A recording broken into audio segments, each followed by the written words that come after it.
안녕하세요, 거조씨입니다. 여러분, 요즘 주식이 막 폭락입니다. 그래서 주식과 관련된 기사를 한번 읽어보시죠. 3월 10일자 기사인데요. 제목은 How Trump Provoked the Stock Market Sell-Off. 어떻게 트럼프가 그 스탁마켓 셀오프 그러면 대량 매도니까 주식시장의 그 대량 매도, 폭락을 어떻게 프로보크 했지? 프로보크 그러면 불러일으키다 이거거든요. 그래서 어떻게 주식시장의 폭락을 트럼프가 초래했는가라는 내용입니다. 그래서 이 프레지던트가 win back investors 과연 그 투자자를 윈백 할 수 있을까? 윈백 그러면 사랑이나 신뢰나 뭐 투자나 이런 걸 되찾다, 회복하다 그런 뜻인데 투자자의 그 신뢰를 회복할 수 있을까? 이 대통령이. 그리고 does he even want to? 정말 근데 그럴 일을 정말 원하나? 이런 내용입니다. 자, 그래서 얼마 전에 S&P 500 그 인덱스 지수가요, 셀오프 완전 엄청난 매도가 일어났습니다. 그래서 S&P 500 인덱스도 떨어졌고, 그 다음에 나스닥, dominated by tech firm, 그죠? 그 기술주들을 기술 회사들을 이렇게 기술주 중심의 나스닥 지수도 하락을 했습니다. 이것이 is not quite the bold new era of American growth that President Donald Trump had in mind. 이것이 트럼프 대통령이 구상했던 그 bold new era of American growth, 그 미국 그 성장의 그 대담한 새로운 시대. bold new era 그러면 담대한 새 시대, 그냥 변화와 강한 추진력이 있는 시대가 될 것이다 라고 했던 그런 프레지던트 도널드 트럼프가 구상했던 그런 것과는 quite, is not quite, 아주 거리가 먼 상황이다 이런 거죠. 그러면 왜 도대체 이 주식가는 이렇게 폭락을 했을까라고 했을 때 그 원인이 여기가 이제 시발점이라고 합니다. His unpredictable trade policies.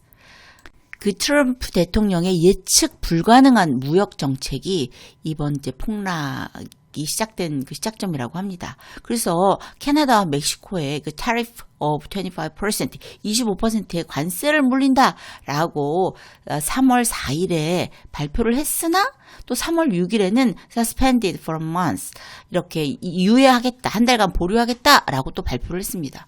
그러니까 이렇게 투자자들이 좀 불안하죠.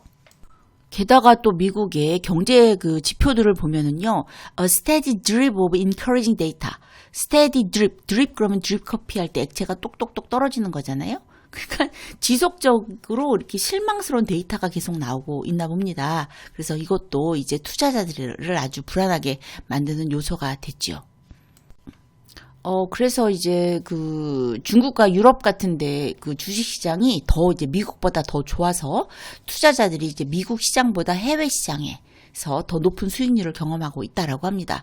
그리고 예전에는 트럼프 풋이 통했다. 트럼프 풋 그러면은 그 금융시장에서 주가 하락 시 손실을 줄이기 위해 사용되는 어떤 파생 상품을 의미하는데 트럼프 풋이라는 그런 용어가 있었나 봐요. 그래서 트럼프 풋이라는 것은 트럼프 대통령이 주식시장의 하락을 막기 위해서 적극적으로 개입할 것이라는 어떤 시장의 기대감을 의미하는 그런 용어가 있는데 이제는 그런 트럼프 풋도 통하지 않을 것이다. 트럼프 풋을 기대할 수 없다라고 이제 투자자들은 생각하고 있는 것 같습니다.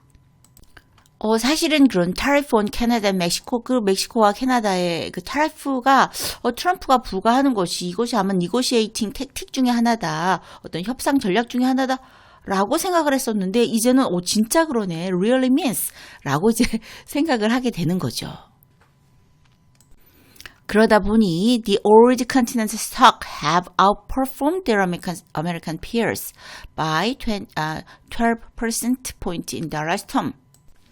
유럽 증시가 미국 증시를 12%포인트 앞지르는 그런 어떤 강세장을 보이고 있습니다.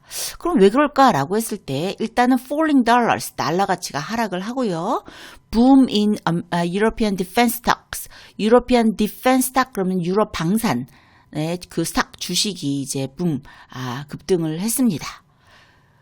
그리고 심지어는 China's moribund market 그 중국이 계속 침체기로 막 들어갔었는데 moribund 그러면 침체된 거의 막 죽어가는 그 중국의 그 거의 다 죽어가는 그런 마켓이 has gone on a tear. go on a tear 그러면 주식이나 자산이 급등하는 걸 말하는 거거든요. 그래서 침체 상태였던 중국 주식 시장이 인공지능 그죠? AI 그럼 요즘 중국입니다. 그 인공지능 산업에 대한 그 성장에 대한 기대감으로 아주 급등을 하고 있습니다. 그러다 보니 이제 미국 기술주에 이제 집중 투자를 했잖아요, 그동안. 그런 집중 투자된 그 투자 포트폴리오가 이제 미국 바깥으로 해외 시장으로 이제 다변화하려는 움직임을 보이고 있습니다. 브로드컴이나 엔비디아 같은 경우도 벌써 20%나 하락을 했습니다. 세계적인 이런 반도체 기업들이 올해 들어서 20% 하락했다라고 합니다. 그 다음에 그 일론 머스크의 그 엔비디아 뭐죠? 테슬라도 fallen by 40%, 40%까지 주가가 올해 들어서 폭락을 했습니다. 일론 머스크 같은 경우는요, 아주 그냥 트럼프 대통령과 아주 가까운 관계를 유지해 왔잖아요. 그래서 아주 별 이상한 나치 제스처도 취하고, 정말 저래도 되나 싶을 정도로 아무튼 그 트럼프 대통령과 가까운 관계를 유지했지만 그래도 주가가 40%나 폭락했다라는 거. 그만큼 미국 경제 전망을 좀 더 비관적으로 투자자들이 보고 있다라고 할 수 있습니다. 그 유럽 시장에서 테슬라 자동차 판매량이 1월 달에 45%나 감소했다라고 하니 유럽 소비자들이 어쨌거나 정치적인 이유로 이제 테슬라를 기피하게 된 거죠. 그리고 사실 그 S&P에 그동안 2020년 3월 이래로 아주 remarkable rise, 엄청난 상승을 보여왔습니다. 얼만큼 상승했냐면요. doubled. 2배나 상승을 했다는 거예요. 2020년 3월 이후로 2배 이상 상승. 그리고 어떻게 주가가 2배 이상 상승을 했습니다. 그러니까 떨어져도 still vulnerable to a fall. 추가 하락 가능성이 남아 있다라고 합니다. 워낙 그동안 많이 올랐기 때문에. 자, 그러면 앞으로는 어떨 것이냐라고 했을 때 the current sell-off is a uber rather than a nightmare for now at least. 이렇게 나왔습니다. 현재 그 sell-off 그럼 매도죠. 그죠? 그래서 그 current sell-off, 현재 그 주식시장의 폭락이라는 것이 우불이라는 것은 이렇게 일시적인 흔들림, 불안정한 상태라는 거죠. rather than a nightmare. 그 어떤 악몽이라기보다는 불안정한 어떤 흔들림에 가깝다. 그러니까 지금 막 떨어지는 것이 악몽이 아니라는 거예요. 그래서 for now at least 적어도 현재까지는 그렇다라고 하는 걸 보아서 적어도 지금으로서는 악몽이라기보다는 그 일시적인 흔들림에 가깝다라고 말을 하는 것으로 보아 앞으로 상황이 더 나빠질 가능성이 있다라고 이 기사는 얘기를 하고 있습니다. 그래서 주식시장 주식하시는 분들 좀 걱정이 좀 많으실 것 같습니다. 자, 이렇게 이코노미스트 기사 3월 10일자 기사를 한번 같이 읽어보셨습니다. 이래저래 암울한 소식들 뿐이네요. 자, 건강 잘 챙기시고 다음에 다른 기사로 찾아뵙겠습니다. 안녕.